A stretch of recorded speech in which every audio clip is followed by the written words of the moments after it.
स्वागत है आप लोगों का आपके अपने educational channel home science with Pooja में, जिसमें हम बात कर रहे हैं न्यूट्रिशन साइंस की और ये लगभग कंप्लीट होने वाला है। और पिछली क्लास में हमने जो है चावल यानी राइस के बारे में बात की थी, उसकी कितनी लेयर होती है, कौन कौन सी उसमें किन किन चीज़ों का अभाव होता है और कौन कौन सी चीज़ें जो उसमें पाई जाती हैं, और कैसे हम दोनों चीज़ें जैसे दाल है और चावल है हम इनको मिला के उस चीज़ को कंप्लीट कर सकते हैं। उनकी जैसे कि चावल है उसमें लाइसिन की कमी है, दाल के अंदर मिथ्योनिन, ट्रिप्टोफैन, थ्रियोनिन, इन तीनों की कमी होती है। तो दाल और चावल मिला के हम खिचड़ी बना लेते हैं, जिसे हम संयुग्मी या कंपाउंड फूड कहते हैं, मिक्स करके हम बनाते हैं, या फिर इडली सांभर बनाते हैं। तो ये चीज़ें हम करके दोनों की कमी को कंप्लीट कर लेते हैं। तो ये जो है टॉपिक आगे भी है, आगे की क्लासों में हम बात करेंगे। फिलहाल हम बात कर लेते हैं गेहूं के बारे में। और गेहूं हमें सभी को पता है कि भारतीय जितने भी भारतीयों का ये मेन फूड है। बिना रोटी के बिना चावल के हम भारतीयों का खाना जो है कंप्लीट नहीं होता। जब तक हमारी थाली में चाहे कितनी भी सब्जी है, सलाद है, कुछ भी है, लेकिन अगर रोटी और चावल नहीं है तो हमारा खाना कंप्लीट नहीं होता।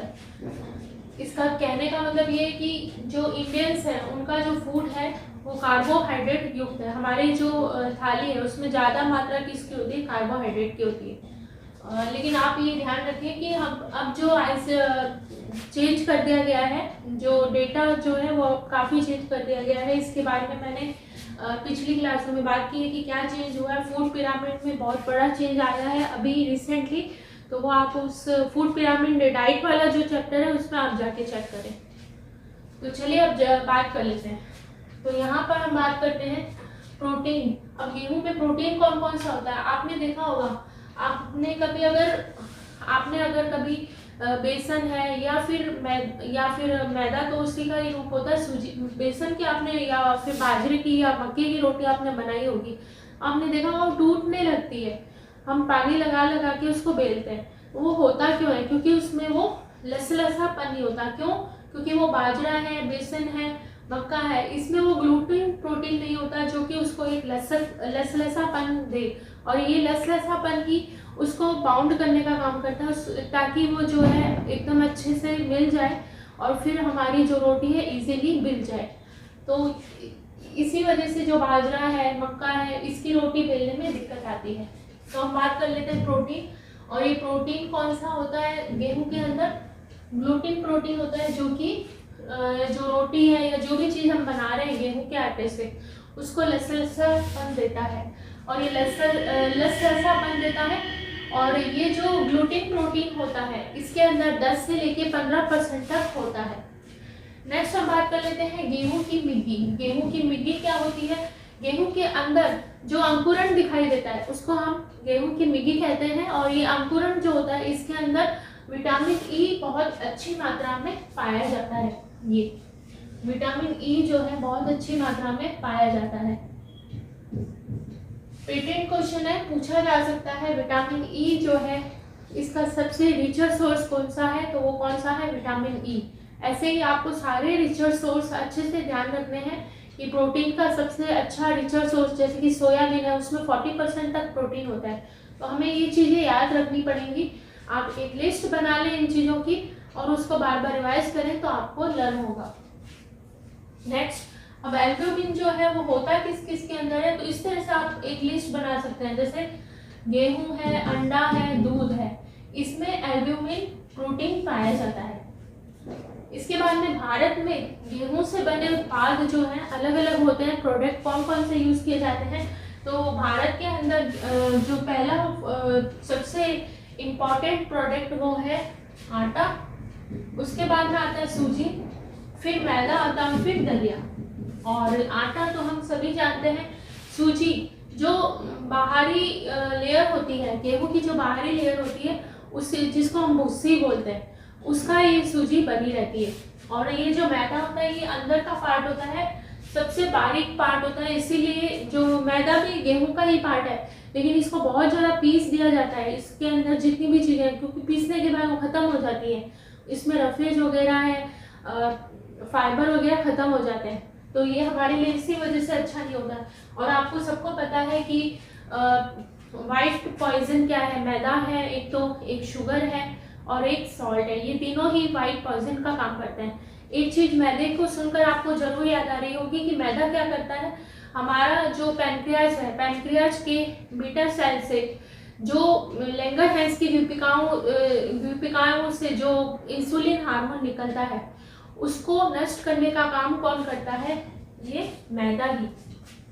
तो मैदा हमें कम से कम अपनी डाइट में लेना चाहिए। और आजकल सबसे ज्यादा ट्रेंडिंग में है ये दलिया। और ये दलिया क्या होता है, दरदरा मोटा होता है, इसमें रफीज की मात्रा बहुत अच्छी होती है, ये बहुत ज़्यादा प्रोटीन भी अच्छा होता है। तो ये सारी चीज़ें इसमें अच्छी मात्रा में पाई जाती है और दरदरा और मोटा होता है। और हमें सभी को पता है कि मोटा अनाज हमारे लिए बेस्ट होता है।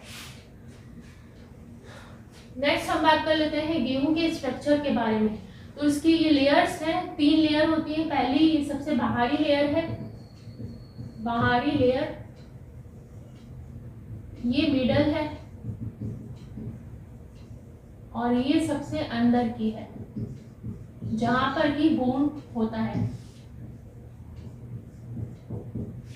तो ये तीनों लेयर है, एक्टो, मेसो और एंडो। ये तीनों लेयर है, एक्टो यानी बाहर की लेयर है, मीशो अंदर की, मिडल की है, और ये जो एंडो है ये सबसे अंदर की लेयर है। और गेहूं में अभाव किस किस का होता है, लाइसिन और थ्रियोनिन का अभाव होता है। इसी तरह से थ्रियोनिन सुन के आपको एक चीज याद आ रही होगी, थ्रियोनिन की कमी और किस में होती है, तो थ्रियोनिन की कमी जो है दाल में होती है। दाल में ये नहीं होता है। इसके अलावा दाल में और क्या क्या नहीं होता है,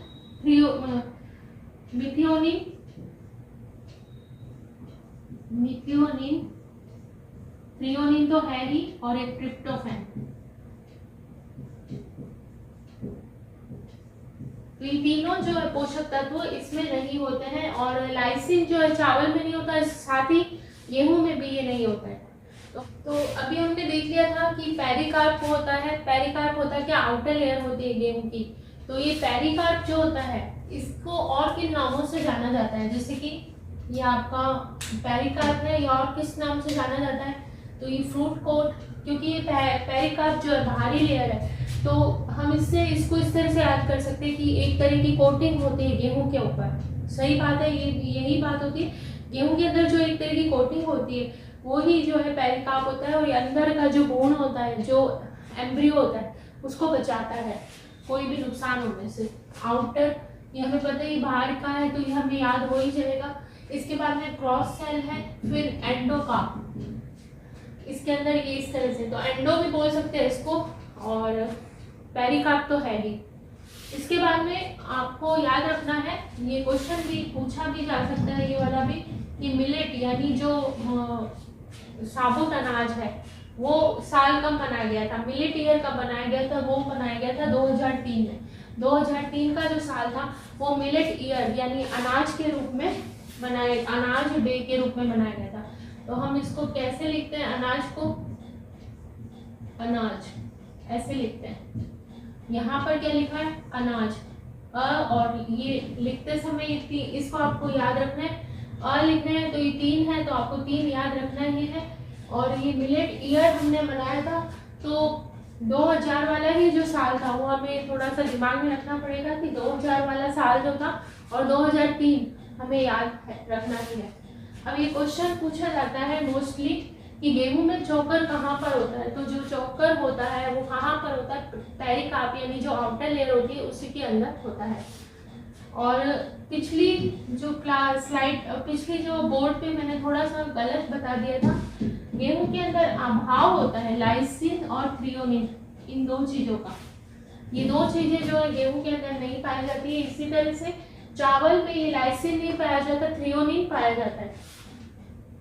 इसके बाद में CHO यानी कार्बोहाइड्रेट यानी शर्करा बोल दो, आप उसको कार्बोज बोल दो, कुछ भी बोल सकते हैं। तो जो CHO जो होता है वो गेहूं के अंदर कितना होता है, 60 से लेके 80% तक, क्योंकि हमें पता है कार्बोहाइड्रेट का सबसे अच्छा स्रोत है गेहूं। और फैट जो है 100%, 100 ग्राम जो गेहूं है उसमें 100 ग्राम होता है, 1.5 ग्राम गेहूं के अंदर। तो ये हो गया हमारा गेहूं का चैप्टर। और आई होप कि आपको ये एकदम अच्छे से समझ में आया होगा। जितने भी इम्पोर्टेंट क्वेश्चंस थे वो सारे इसमें हमने शामिल किए हैं। वन लाइनर फॉर्मेट में ही ये सारे इंपॉर्टेंट चीज़ें थी जो आपने देखी।